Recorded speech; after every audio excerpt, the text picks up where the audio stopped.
over the next couple of days, you'll probably hear a lot about how to make better design, how to execute better, how to consider your clients or the end user when you're doing what you have to do. And I'd like to add another item to the list to consider as you sit here for the next 2 days, which is how can you help the human race? How can you help the human race, the human species, progress? I'm not joking either. This is something I think we all have to be aware of. At the end of the day, the human animal is a social animal. And our very survival depends on our ability to form communities, to form cultures. What's a community? What's a culture? It's a group of people with a common set of values and beliefs, right? What's a country? It's a group of people with a common set of values and beliefs. What's a company? It should be a group of people with a common set of values and beliefs. When we're surrounded by people who believe what we believe, something remarkable happens. Trust emerges. And make no mistake of it, trust is a feeling, a distinctly human feeling.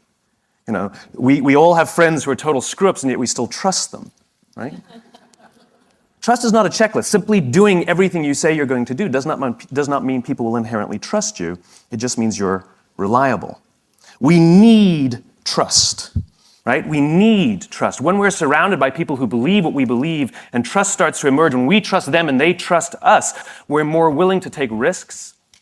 We're more willing to experiment, which requires failure. We're more willing to explore and go somewhere that no one has ever gone before with the confidence that if we fail, if we trip over, if we turn our backs, that those within our community, those who we trust and who trust us, will look after us while we're gone, will pick us up when we fall over, will help us when we're hurt. Our very survival depends on it. We're not good at everything. We're not good by ourselves. You know, if I send you out to go fight a saber-toothed tiger by yourself, odds are tiger 1, you 0. It's not going to go very well. But if you go out as a group, we're pretty damn amazing. And the reason is because we all have our certain strengths and we all have our certain weaknesses. And the goal is not to fix your weaknesses. The goal is to amplify your strengths and surround yourself with the people who can do what you can't do.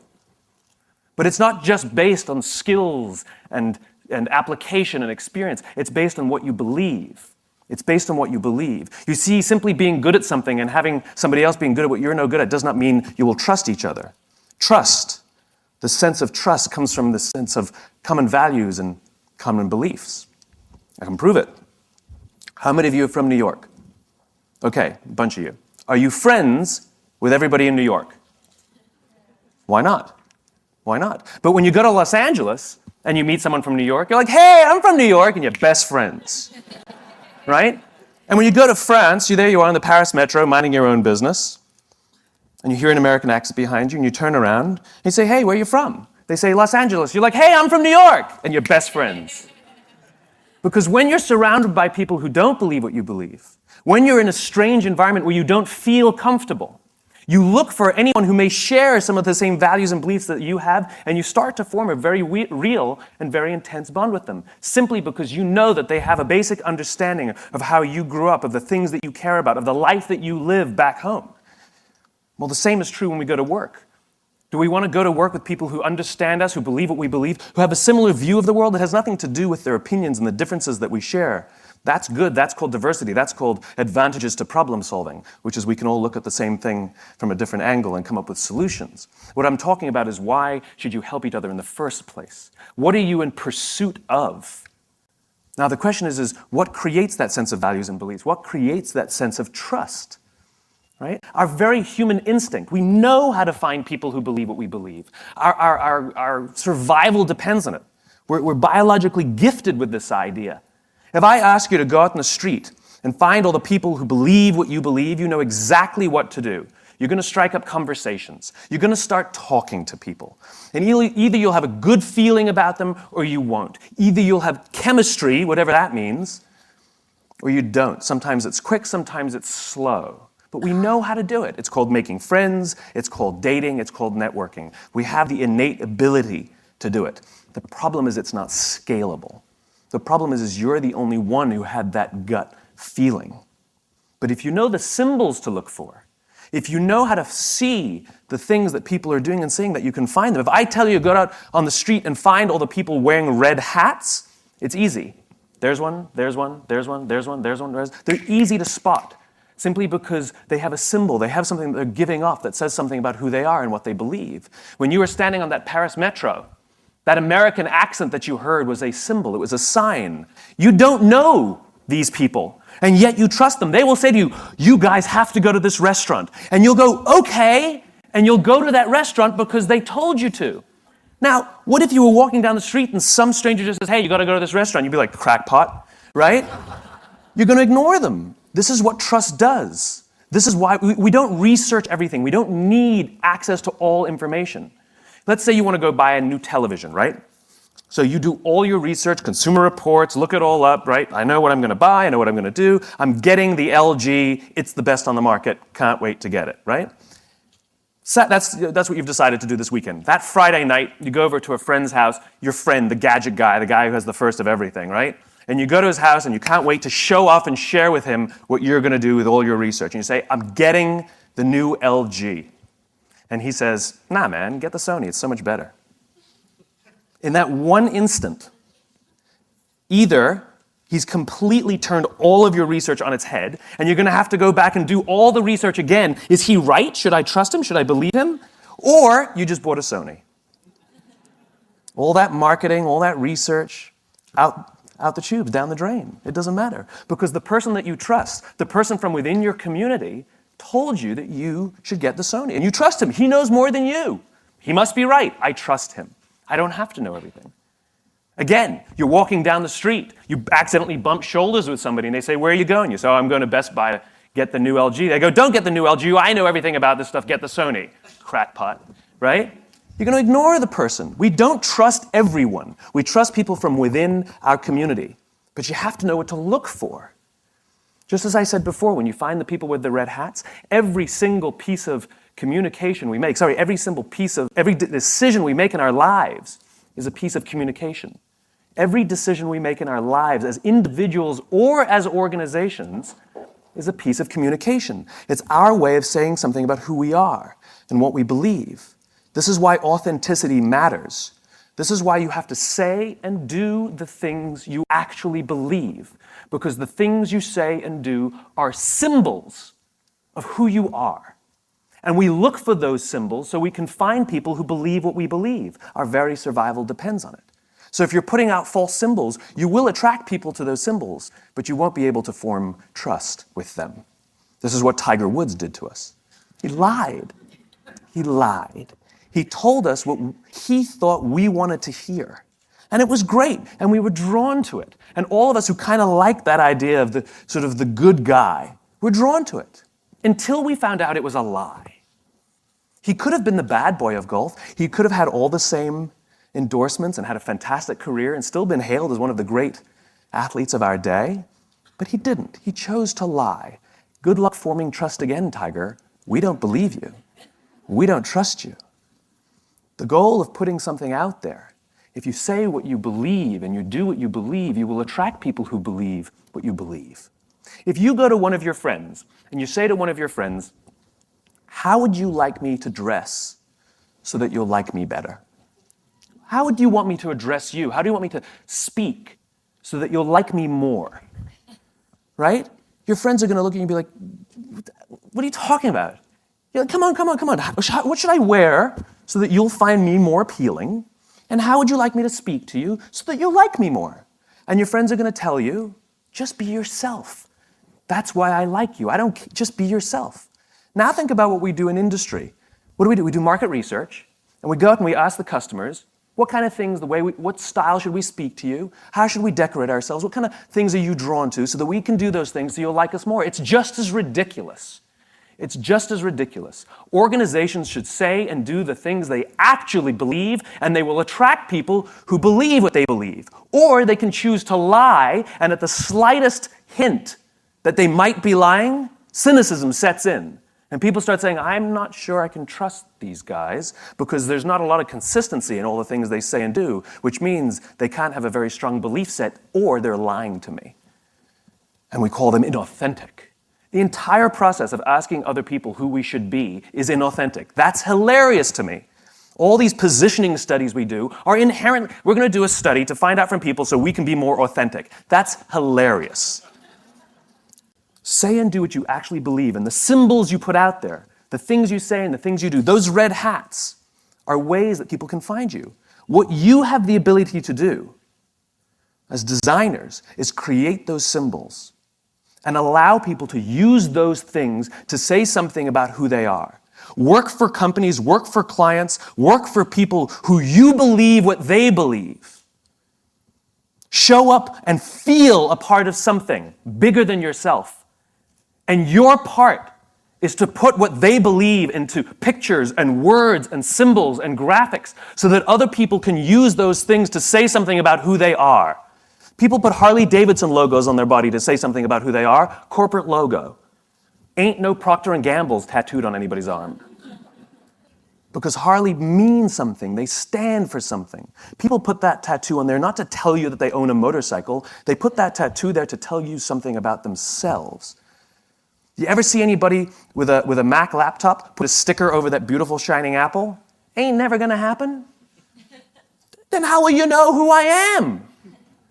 Do you ever see anybody with a PC break out the Windex to clean out their computer? Mac people? Have you ever seen a dirty Mac? Doesn't exist. Does not exist. Why? Because it's who I am. These are symbols we use. The companies that are crystal clear in what they believe, and they're disciplined in how they do it, and they're consistent in what they do, and everything they say and everything they do serves as a symbol of the set of values and beliefs. We use those symbols to say something about who we are. We surround ourselves with the people and the products and the brands that say something about who we are.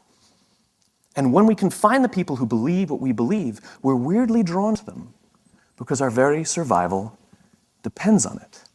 We need it.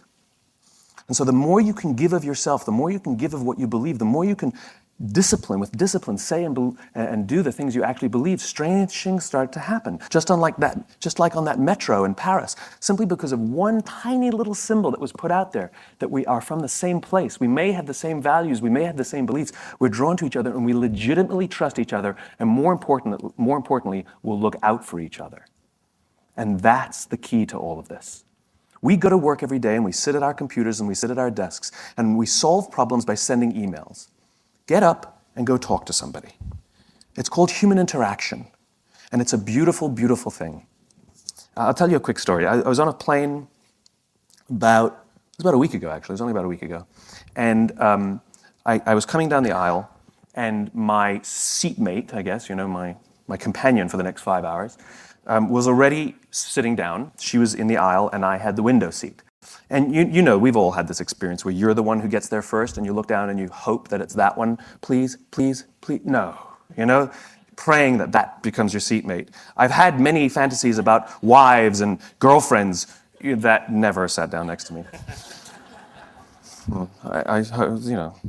It's better than an icebreaker, right? Hi, right? Sitting next to you. And equally, we've seen people coming down the aisle saying, please don't sit next to me, please don't sit next to me, please. No, we've all done that. Well, she ignored me entirely. So I could only assume that she was praying that I wouldn't sit next to her. I somehow think, though, she was hoping that no one would sit next to her. So you know what it's like. We've all been on planes. You travel and you go to the aisle, and custom dictates, just general politeness, that the person looks up to you and says, you sitting here? She didn't. She completely ignored me. Had her face in her book, and put my bag in the overhead compartment. She still ignored me, to the point where I actually had to say, excuse me, I'm sitting there. And she sort of begrudgingly moved aside. She didn't stand up. She begrudgingly moved her leg to the side and went, right? Like this was something she didn't expect would happen, right? So I sat down. I knew exactly what this flight was going to be like. I would have my headphones on for 5 hours, and I would ignore the person sitting next to me and be afraid every time I had to go to the bathroom. And when I'm on a plane, the pressure, I have to go more often. It's very embarrassing. And so, I sit down as soon as I've gone, and I have to go immediately again. I'm going to have a bladder infection because, anyway, it's a different story. And so we got into flight. We sort of reached altitude, and the flight attendant came around to ask us if we wanted breakfast. And she came over to us and she said, would you like cereal or would you like the omelet? She said to me. And I said, I'll have the cereal. And she turns to my suite mate and my seatmate. That's funny. Semi-sweet. Bitter. She turns to my seatmate and she says, do you want the omelet or do you want the cereal? And she says, I'll also have the cereal. 2 cereals. 4 minutes later, the flight attendant comes back and says, I only have 1 cereal. So now I've already decided in my mind that I was going to say to my seatmate, you have the cereal, right? I had already decided. But before the words could even come out of my mouth, she turns to the flight attendant and says, I'll have the cereal. And at that point, I hated her. And here's the joke. She lacks a spirit of generosity. No matter what option she would have chosen, she would have gotten the cereal. For one, if she'd waited for 3 seconds and heard that I was about to offer it to her, she would have got the cereal, right? If she absolutely had to have the cereal, she could have turned to me and said, do you mind if I have the cereal? And I would have said, go right ahead, right? She could have even apologized or said thank you to me. I'm really sorry, allergic to eggs. Can I have this cereal? You know? In other words, no matter what option she chose, she would have got the cereal. But the one option she went with was to take a selfish perspective, to go for what she wanted and ignore the wants, desires, or needs of anyone around her, even including just being polite. In other words, she didn't have to give me the cereal. She could have just been polite about it, right? Now, from that point on, I really hated her. And I wrote an article about this little experience while I was on the plane sitting next to her and made no attempt to turn the screen so she couldn't read it, secretly hoping she was.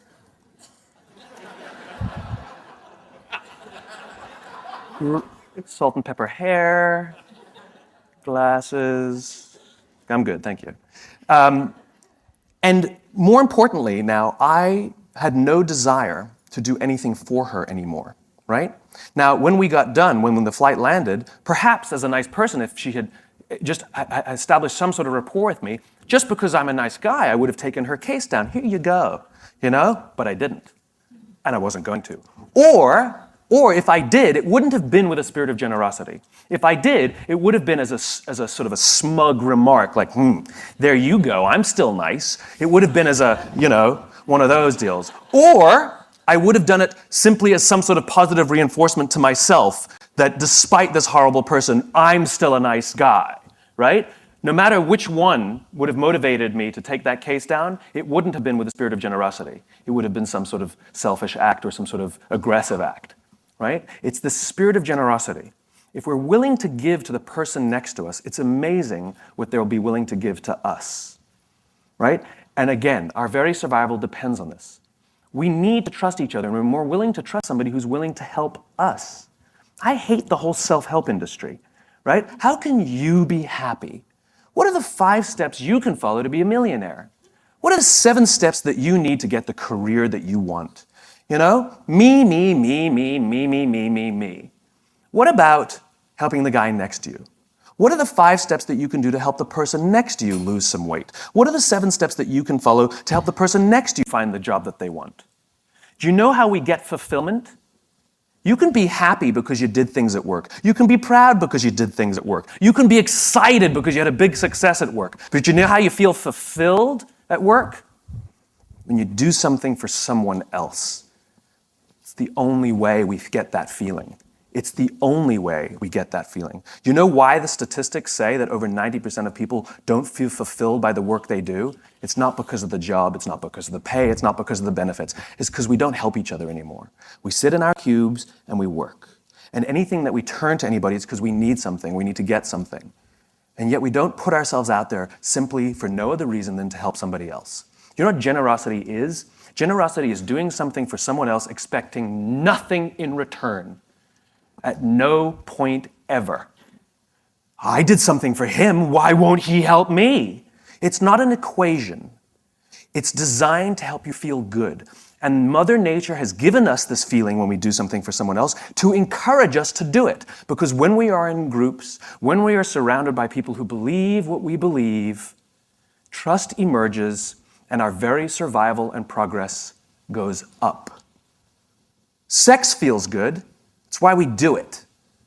And Mother Nature has provided that it will feel good so that we can do it more, so that we can procreate.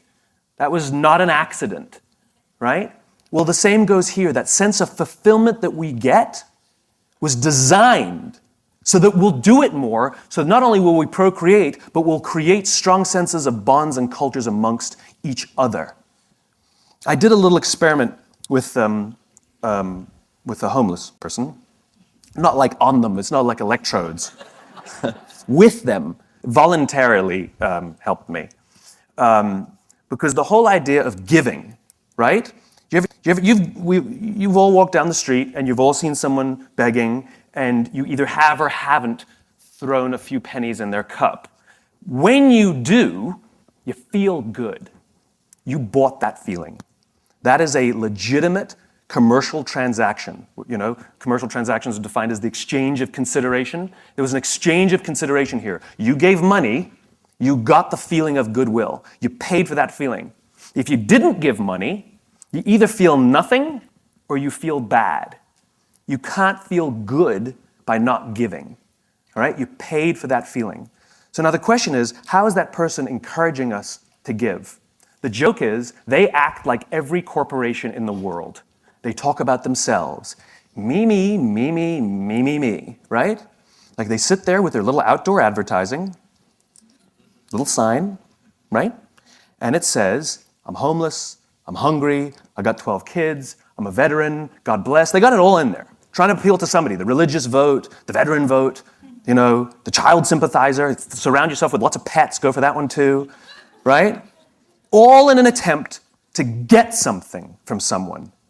Takers, not givers, right? All about me. Well, what do corporations do? We've added more RAM, we've added more ROM, we've added more speed. This one's number one. We're the biggest, we're the best. We've been around since 1969. We're better than them, we're faster than them. We're more efficient than that one. Me, me, me, me, me, me, me, me, me, me. And so even if we buy their product, guess what? I don't really feel much. So I did this little experiment. I found a nice homeless lady on the streets of New York who's willing to help out. And I learned that with her sign, which was pretty typical, I'm homeless, I'm hungry, blah, blah, blah, she makes between $20 and $30 a day for a day's worth of work, 8 to 10 hours of sitting there selling goodwill. 8 to 10 hours, she'll make $20 to $30. $30 is considered a good day. I changed her sign, and the new sign made her $40 in 2 hours. And then she left. It's one of the reasons she's homeless is because she's decided that she only needs $20 to $30 a day to live. If she stayed, she would have made $150. The point is she made $40 in 2 hours. What did the sign say? The sign said, if you only give once a month, please think of me next time. It has nothing to do with the taker. It has everything to do with the giver.